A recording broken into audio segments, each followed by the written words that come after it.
Hey everyone, welcome back. Today I am bringing you a huge brand overview or smackdown of the Charlotte Tilbury line. Essentially, I'm going to try to fit as many Charlotte Tilbury products as I possibly can on my face so that you can see how they apply. I'll review everything as we go, tell you which products I think are worth the cash and other products which were total fails on me.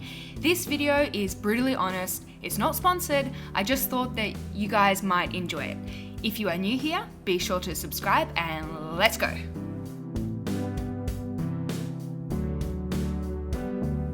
Let's start with the skin. The hype was so real with Magic Cream. So Charlotte claimed that this was a secret formula that existed for years and she used it on all the supermodels. It's a very emollient moisturizer, so I think best suited for someone who has sort of a normal to dry skin. It does sit really well under makeup, it gives a dewy finish to the skin, and I enjoy it. Do I think it's magic?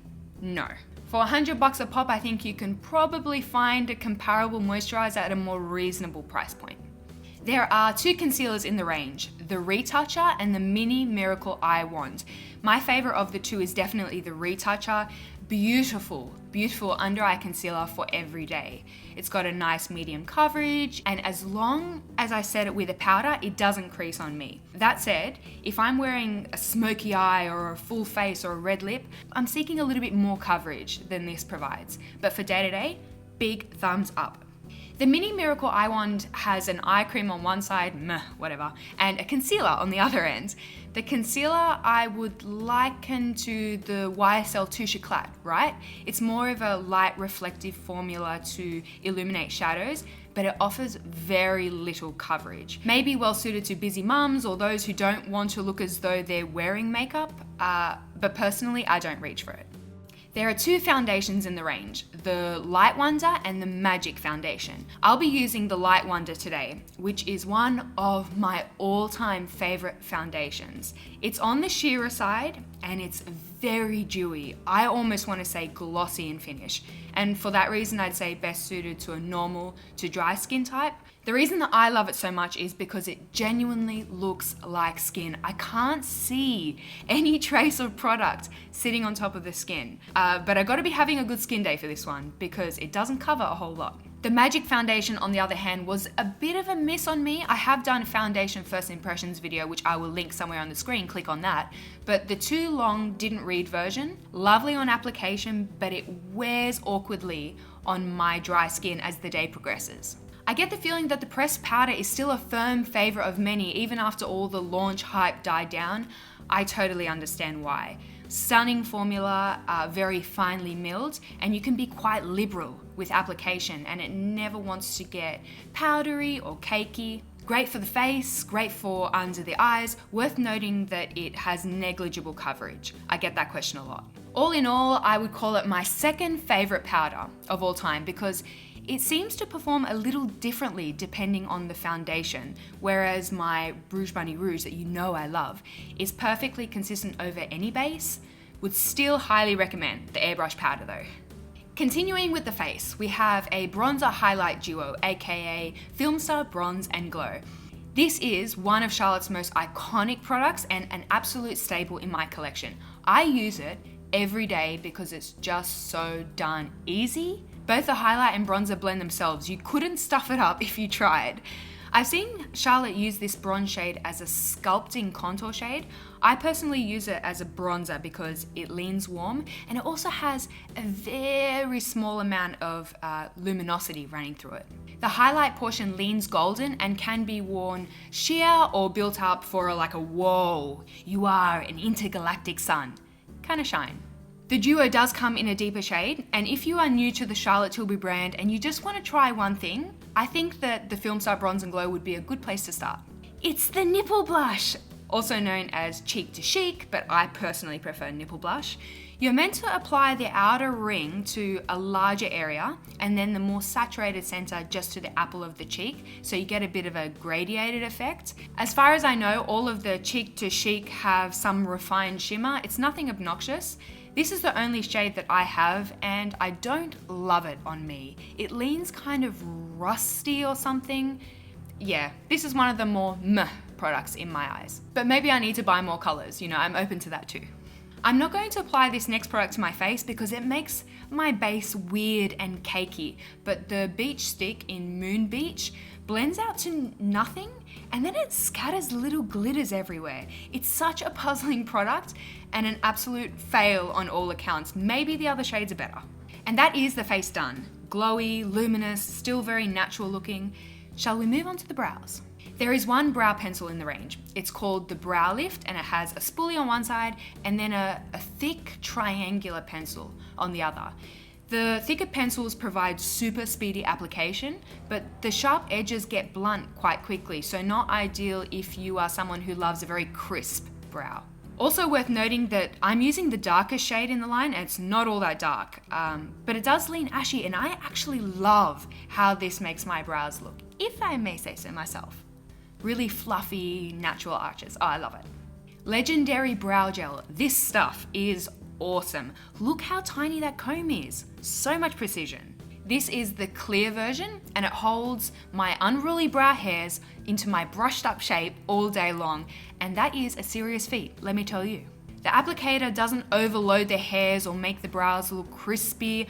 I have nothing bad to say about this product. I love it. It also comes in colored versions. I really want to try that next. On to the eyes. Color Chameleons, aka eyeshadow sticks. I've come to really enjoy eyeshadow sticks in general, but this formula is not my fave. They are creamy and easy to scribble on the eye, but when I try to blend out the edges, I always get tide marks and skipping. So then I have to ease that transition with a powder eyeshadow and that kind of defeats the purpose.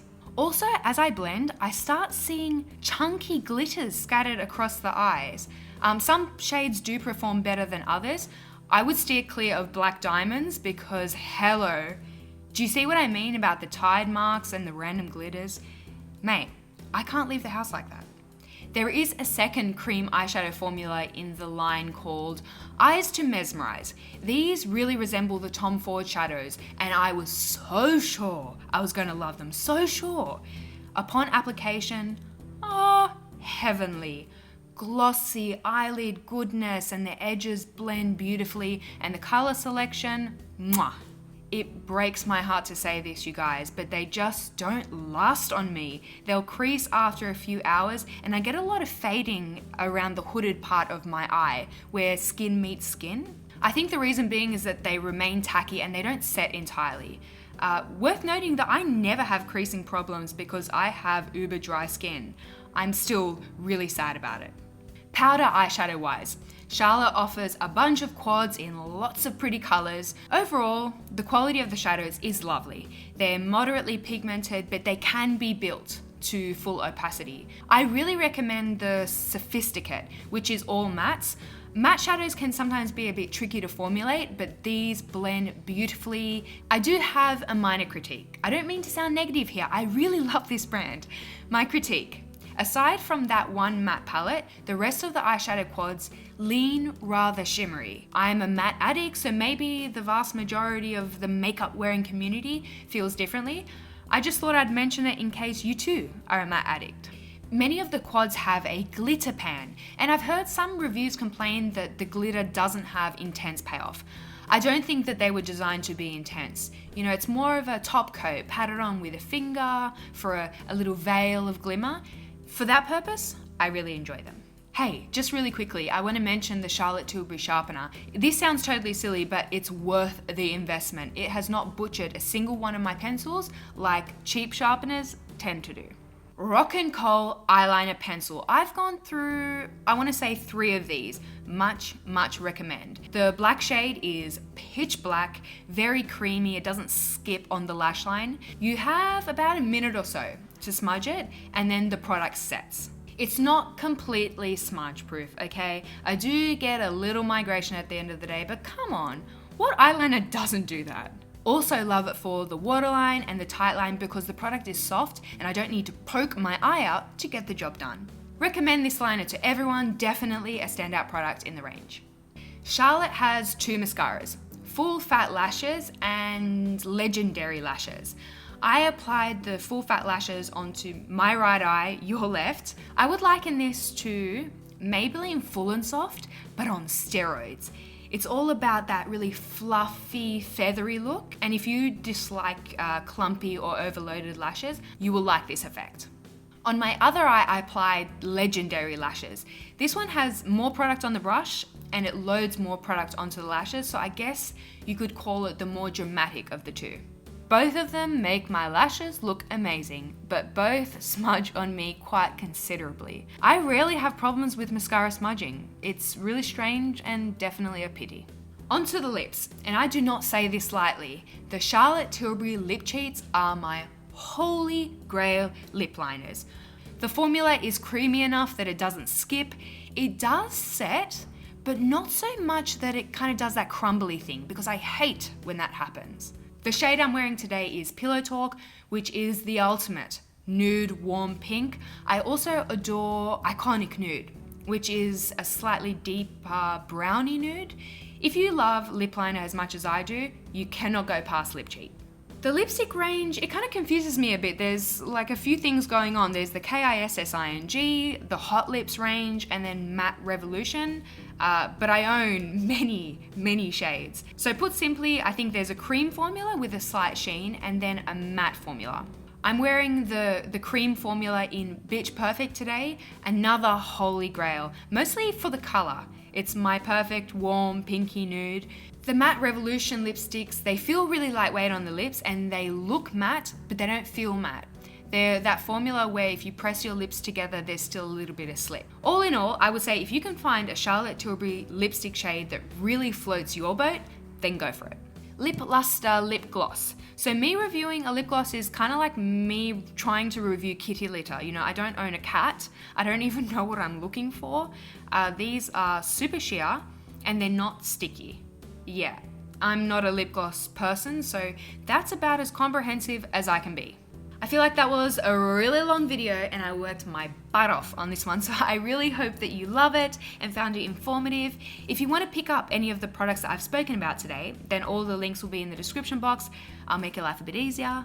Come say hello on Instagram. I post little mini reviews there. I hope you have a wonderful day and I will speak to you all very soon. Bye bye.